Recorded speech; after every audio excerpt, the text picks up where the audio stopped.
Deividas Sirvydis, mano manymu, yra idealus pavyzdys kiekvienam jaunam krepšininkui, kaip reiktų modeliuoti savo karjeros pradžią vyrų krepšinyje. Kryptingas darbas ir įdėtos pastangos būti pašauktam NBA naujokų biržoje, persikėlimas už Atlanto būnant 20 metų ir nors dažnas europietis, kuris žinoma nėra pasirinktas loterijos šaukimu, yra priverstas stebėti NBA rungtynes nuo atsarginių žaidėjų suolelio, tačiau galimybė tobulėti geriausioje pasaulyje krepšinio aplinkoje suteikia akivaizdžių pranašumų prie žaidimo Europoje. Deividas per 2 metus už Atlanto, įskaitant ir G lygos rungtynės, išbėgo aikštelę 57 kartus. Daug krepšinio komentatorių gūžčiojo pečiais dėl Deivio pasirinkimo negrįžti į Europą. Taipogi kritikos strėlė skriejotis G lygos konceptu. Neva tai yra lyga, kuri nepropaguoja konkurencingo krepšinio ir Deivis tiesiog gaišta laiką. Tačiau pagrindinis G lygos aplinkos aspektas, kurį dauguma NBA skautų ir trenerių akcentuoja, tai yra pasitikėjimas. Kiekvienam jaunam krepšininkui tai yra puikia terpė įgauti žaidybinės patirties dirbant NBA ekosistemoje. Mano skaičiavimais šį sezoną iš 212 Eurolygoje debiutavusių žaidėjų 61 krepšininkas yra žaidęs NBA dukterinėje lygoje ir tas skaičius sulig kiekvieno sezono tik didės. Tokios organizacijos kaip Miami Heat ir Golden State Warriors deda išskirtinės pastangas ugdyti jaunus žaidėjus G lygoje ir duoti jiems šansus pagrindinėje komandoje. Ir na tai, pats krepšinis, gynyba ir rungtynių rezultatai atrodo komiškai, tačiau pačios lygos principas yra ugdyti jaunus žaidėjus NBA lygai. Taigi, pasitikėjimas. Pats Deivis yra atviravęs, kad tai yra svarbiausias įgauto žaidimo bruožas per tuos 2 metus už Atlanto. Sezono pradžioje Lietkabelyje ir Deivis startuoja katastrofiškai. Susumavus pirmasis 20 rungtynių Europos taurėje bei Lietuvos krepšinio lygoje, Deividas tritaškius metė 33% taiklumu ir nemanau, kad šis skaičius atspindi Lietkabelio fanų agoniją sezono pradžios atkarpoje. Tarkim, pirmosiuose 3 LKL rungtynėse Deivis iš 19 mestų tolimų metimų pataikė viso labo 2. Pačiose pirmose Europos taurės rungtynėse Podgoricoje Sirvydis iš 9 mestų metimų tepataikė 1. Sirvydis. Oi. Tu mano. Tęsiasi ta nesėkmių serija. Nesėkmių serija, kurią aš akylai stebėjau ir man buvo velniškai įdomu, kaip Deivis išlips iš šios duobės. Ir Deividas ne tik reabilitavosi sezono eigoje, tačiau žaidimas Europos taurėje Deiviui ir sakyčiau visam Lietuvos krepšiniui buvo istorinis, kadangi Sirvydis reguliarųjį sezoną baigė būdamas rezultatyviausių žaidėjų lygoje. Vidutiniškai pelnydamas po 19 efektyvių taškų, 61% metant 2 taškius, 42% atakuojant iš tolimosios distancijos ir 83% nuo baudų linijos. Ir visa magija slypinti už šių įspūdingų skaičių yra ta, kad Deivido metimai dažnu atveju nebuvo lengvi. Lietkabelis didžiąją sezono dalį žaidė be tikro žaidėjo ir na tai yra iš dalies pliusas, kadangi Deivis praleido daug daugiau laiko su kamuoliu ir buvo priverstas gelbėti įstrigusias Lietkabelio atakas, ką kiek vėliau vaizdo įraše ir parodysiu, bet pačiam Lietkabeliui tikrojo žaidėjo neturėjimas be jokių bijonių kainavo vietą Europos taurės atkrintamosiose. Taigi Deivido Sirvydžio magija, metimas, tai nėra tiesiog taikli rankelė. Sirvydžio žaidimas su kamuoliu, kojų susistatymas, duomenys ir visas arsenalas puolime puikiai komplementuoja jo minkštą išmetimą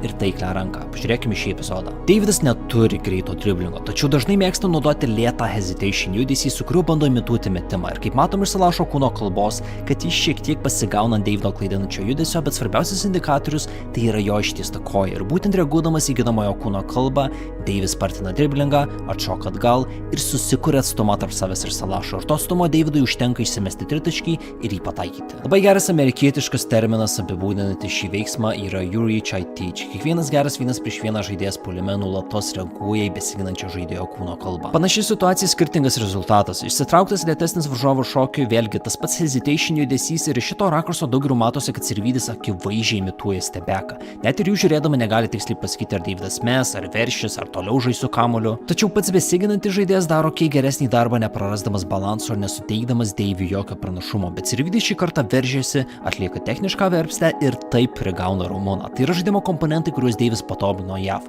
Žaidimas su kamuoliu bei prasiveržimas link krepšio. Pats Deivido metimas yra tikriausias Vilniaus galerijos menas. Kaip jis įeina į metimą, pats greitis ir kokiu tempu Sirvydis užsitaiso kamuolį, tai yra Macijausko techninis ešalonas. Metimai po driblingo tiesiai į veidą aukštesniems varžovams ir iš principo metimai po driblingo yra velniškai sunkus, bet Deiviui kaunasi viskas kaip peiliu prisviesta. Kaip jau minėjau prieš tai, Lietkabelis pusę sezono praleido be tikrojo žaidėjo. Lietkabelio žaidimas tam tikrose rungtynių atkarpose buvo chaotiškas ir Deividas dažnai patapdavo pagrindiniu kamuolio valytoju ir buvo priverstas suktis iš keblių situacijų, atlikti sudėtingus metimus paskutinėmis sekundėmis, kas vėlgi ypač kitokią reikšmę Deivio fiksuotiems procentams Europos taurėje.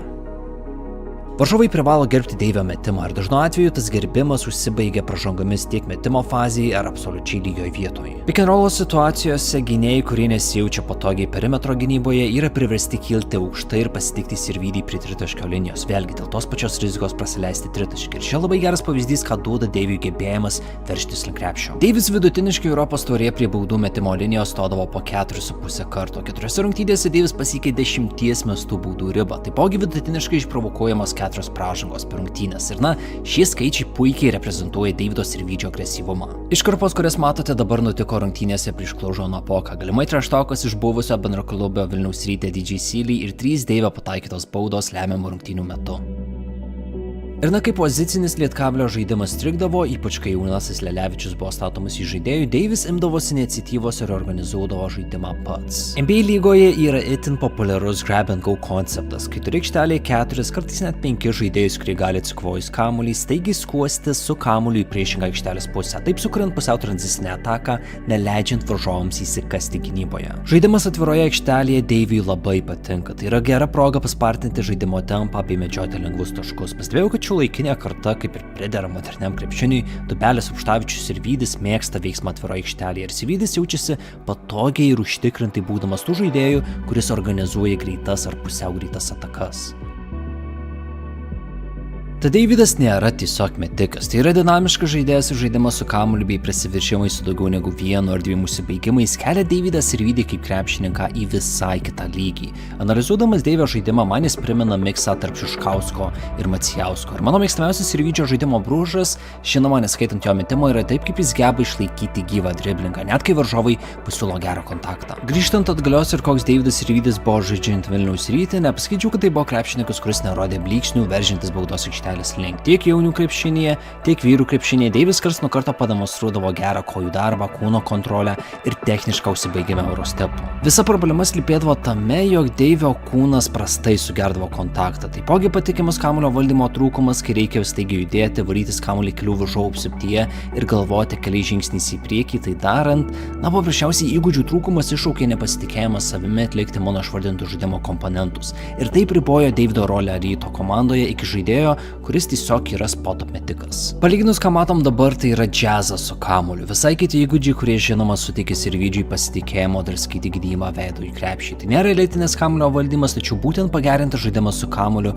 visų pirma puikiai komplementuoja Deivio metimą, visų antra, Sirvydis jau gali sėkmingai eiti į antrą prasiveržimo stadiją – užsibaigimą. Ir čia Deivis dėka savo ūgio ir taisyklingo kojų darbo turi begalę skirtingų opcijų ir priauginto svorio dėka geriau atlaiko varžovų fiziškumą. Dažna problema su metikais yra ta, kad jie negeba kurti sprogų savo ir ta gynyba kartais gali būti itin paprasta. Klausauti metiką agresyviai, kadangi dažnu atveju tai yra žaidėjai, kurie nesijaučia patogiai žaisdami su kamuoliu ir paprasčiausiai duoda jam iššūkį generuoti taškus jam nepatogiu būdu aplink baudos aikštelę. Ir tuo tarpu Deividas Sirvydis, žinoma, Europos taurės lygmeniu jau yra įrodęs savo įvairiapusiškumą. Ir tai nėra tik prasiveržimai su pačio Sirvydžio užsibaigimu. Deivis Europos taurėje demonstravo, jog geba žaisti pick and roll veiksmus ir asistuoti kamuolį savo komandos draugams. Šioje situacijoje matote, kaip Deivis kiek užlaiko gyvą driblingą, tai palaukdamas, kol Moldūnas skris link krepšio ir tada serviruoja perdavimą nuo parketo. Būtent iš pirmo žvilgsnio paprasti perdavimai nuo parketo yra Deivio etiketė.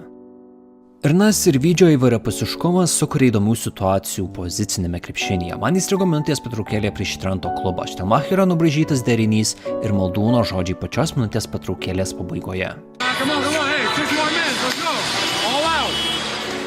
All out ir kiek kitaip vadinamas 5-out konceptas, kurio metu visi 5 žaidėjai puolime stovi už tritaškio linijos. Viskas labai paprasta. Taigi, visi 5 Lietkablio žaidėjai, įskaitant ir Popovičių, stovi už tritaškio linijos. O Relikas eina link Deivido statyti užtvaros. Situacija kaip ir sako, kad Deivis judės kamuolio link naudodamasis Reliko užtvarą ir tai yra Trento žaidėjų pagrindinis rūpestis. Deivio skautingas yra aiškus, jokių būdų neleisti jam išmesti jokių tritaškių. Jo tiesioginis oponentas jau galvoja, kaip reiktų apeiti Reliko užtvarą, tuo tarpu Relikas taipogi yra geras metikas ir antras pavojingiausias Panevėžio žaidėjas. Ir Reliko ginamasis irgi masto, ar reiktų šitoje situacijoje keistis, ar galbūt pats Relikas judės link kamuolio, bet viso šito proceso metu atkreipti dėmesį į susidariusią laisvą erdvę baudos aikštelėje. Kol gynyba koncentruojasi ties veiksmus stiprioje aikštelės pusėje, Sirvydis imituoja judėjimą link užtvaros, bet kerta krepšio link, taip sukurdamas 2+1 progą. progą. Labai panaši situacija nutiko ir Karaliaus Mindaugo taurėje prieš Kauno Žalgirį. Gagičiaus didelis kūnas atkerta Evansą nuo Deivio, tiesa Kynanas įdeda neblogas pastangas ir puikiai naikina susidariusį atstumą, kontestinę metimą, bet Deivitui nemotais ir pastarasis vis tiek realizuoja tritaškį po pagavimo. Kitoje atakoje Maldūno užtvara ir Kynanas yra pasiruošęs apeidinėti Gabą, tačiau Deivis puikiai skaito Biručio gynybinę poziciją, kuri išduoda tai, jog yra susidariusi laisva erdvė giliai po krepšiu. Tad Deivis išduria Kynaną, sukasi į priešingą pusę ir pelno 2 lengvus taškus. Deividas Sirvydis yra kiekvieno trenerio svajonių žaidėjas. Krepšininkas, kuris praplečia aikštelę ir skirtinguose veiksmuose turi manau parodytus kelias pasirinkimus. Rungtynėse prieš Lenkiją Deivis yra švidinėjamas ant perimetro ir netgi 3 Lenkijos krepšininkai bando closeouti Deivį. Ir dar vienas Deivido žaidimo bruožas yra tas, kad jis kaip ir kiekvienas lietuvis puikiai gliaudo tokias situacijas ir priima geriausiai įmanomą pasirinkimą. Būtent šioje situacijoje Deivis nusimeta kamuolį laisvam krisui į aikštelės kampą. Šioje situacijoje Ponitka atsitraukia nuo Sirvydžio, tai bandydamas iškristi kelią kertančiam žaidėjui, naivi Lenko rizika ir Sirvydis išnaudoja susidariusį atstumą, bausdamas Ponitką tritaškiu. Taipogi Deivio duomenys leidžia jam būti neblogų užtvarų statytojų, kur vėlgi pagrindinis tikslas Sirvydžio užtvarų yra įnešti šiokį tokį chaosą varžovų gynyboje ir išvesti Deivį laisvą ant tritaškio. Puikus ir vikrus judėjimas be kamuolio, tai labai primena Kylą Korverį ir kaip jis buvo išnaudojamas tiek Atlantos Hawks komandoje, tiek Clevelando ekipoje prie LeBrono Jameso. Deividas Sirvydis yra retas perimetro žaidėjas iš Lietuvos, kuris geba ne tik susikurti metimą savo, bet tikėti savo metimu ir įsimesti, kad ir 10 tritaškių, negalvojant, kiek prieš tai buvo pramesta ar pataikyta metimų. Ir aš asmeniškai tikiuosi pamatyti Deividą Sirvydį jau kitą sezoną perkeliantį visus šiuos žaidimo epizodus į Eurolygą.